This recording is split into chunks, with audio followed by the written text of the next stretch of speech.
Good morning, Houston. Good morning, Houston. Good morning, Houston. Good morning, America. It's Juneteenth, y'all. I know y'all gonna be out here celebrating, barbecuing, and all that other fun stuff. Guess what? I will be working. Yeah, because all of us don't have it all. So I will be in the office working like the rest of us. Because Juneteenth, I know some people are out there crying and they're out there a little upset that most people do get the day off, right? But we forget what the meaning is, right? Juneteenth is not Black history. No, no, no, no, no, no, no, no. It's American history. It is, and what people forget is that words can be weaponized, right? I know you good Christians out there, y'all still reading the Holy Bible, and you come across, you know, uh, tongue could be a sword, right? I know you read that scripture before. Um, be mindful for what you say. That type of scripture. I want you to be mindful of what you say, right? When you say Juneteenth is a diversion away from July 4th, that would be completely incorrect of you.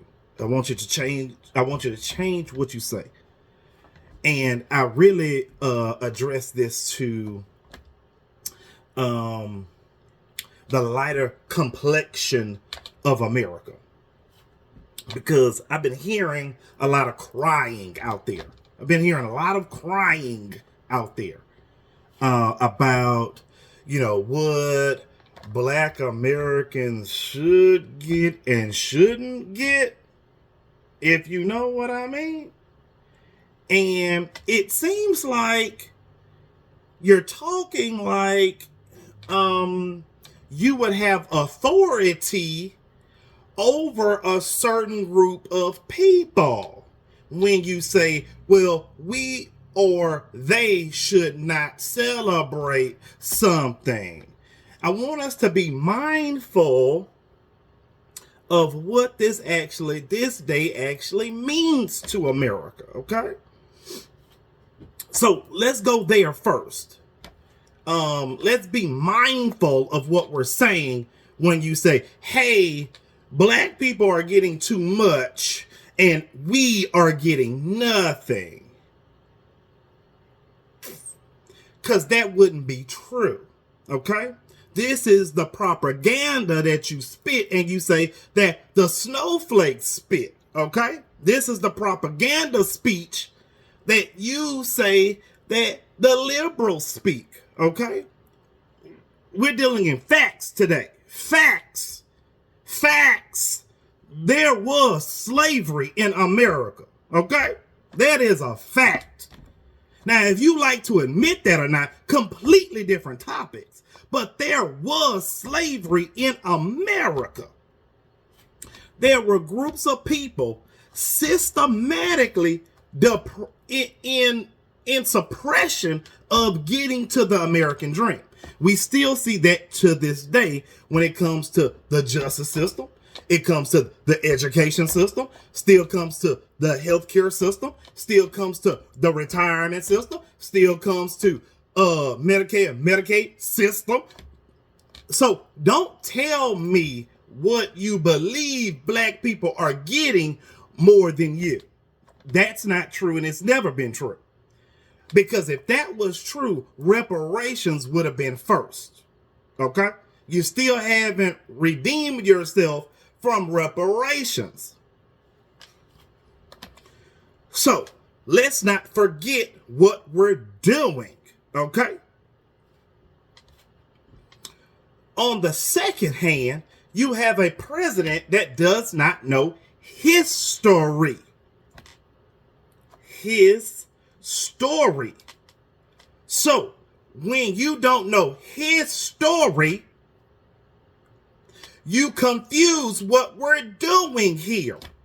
You absolutely said in an interview that you had won in these racist forts, per history, you would have lost in those forts that you just renamed back into Confederate soldiers' names. Okay?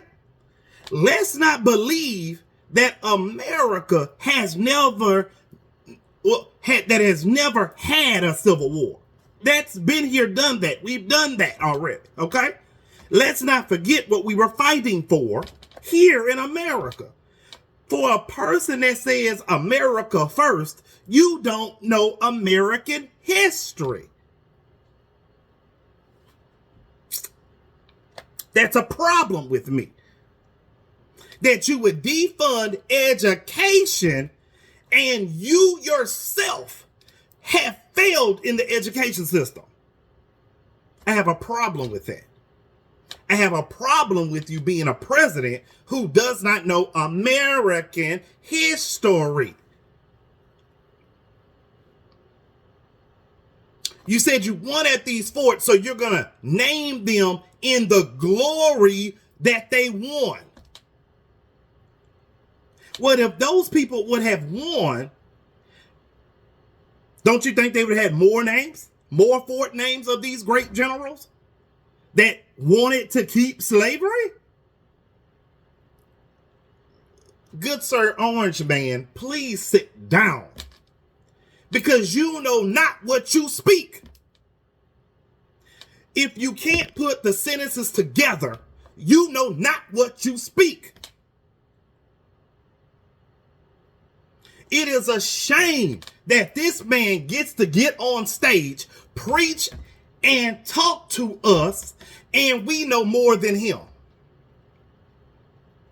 This is what happens when you vote a caricature into an office.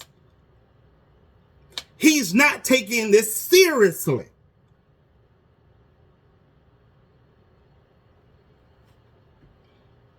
Juneteenth is a celebration of a people getting their freedom. He wouldn't know anything about that because he's not truly American. I like to say that, and I like to keep reminding people that Trump is a first generation American. Because we forget, because he's lighter than most of us here, that he must be American. That is untrue. And that is an untrue statement. Just because you're light does not mean that you were born here in America.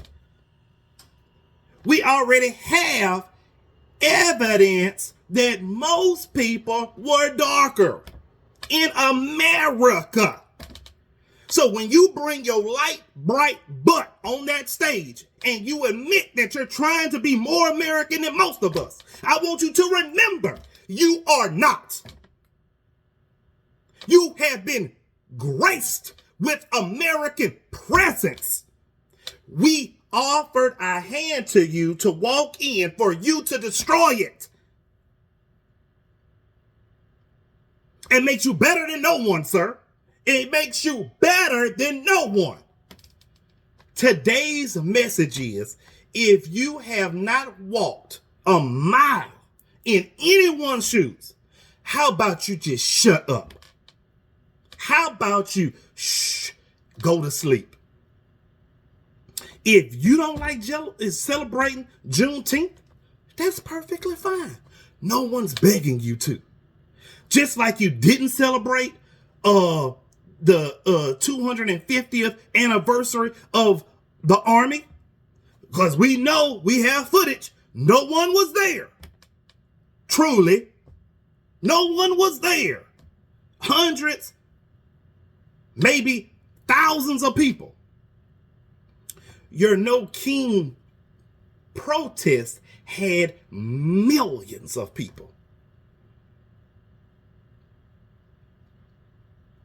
When you don't know history, you don't know how America moves and operates. America moves and operates not on starting war. It's on ending it. And for America to hold on to America's power, we're always in a negotiating position. Because when you have become the most powerful country in the world, you do have that ability. Starting wars is not one of them. That's not what America is about. Have we been in wars? That's true. We have. Have we won? Yes. Have we lost? Yes.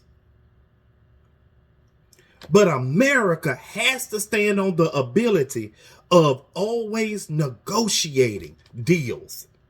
For a person who wrote a book on deal making, you do not know how to strike a deal, good sir.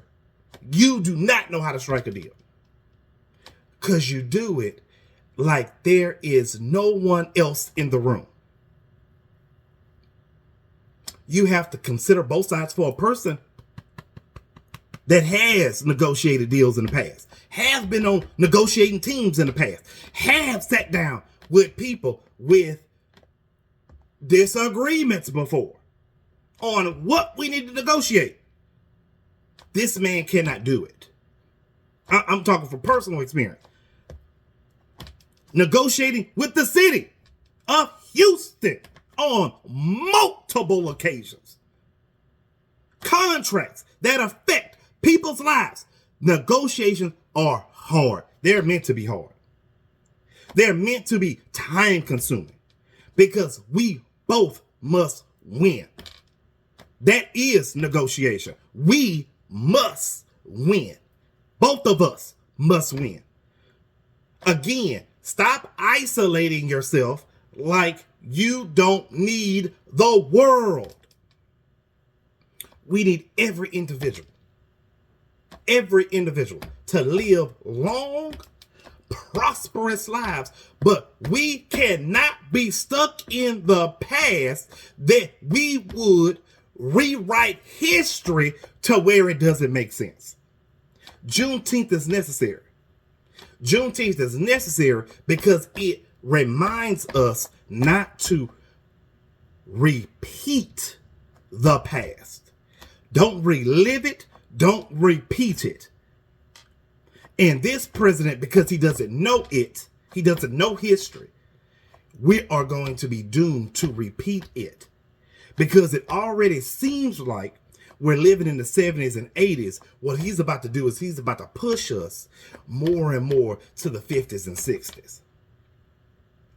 So, celebrate your Juneteenth. Barbecue. Drink responsibly. Do not drink and drive. That's what we have Uber taxis for. Lyft, all those good people.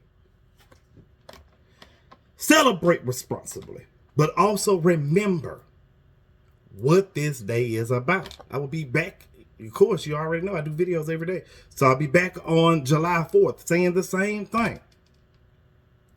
I'll see y'all tomorrow.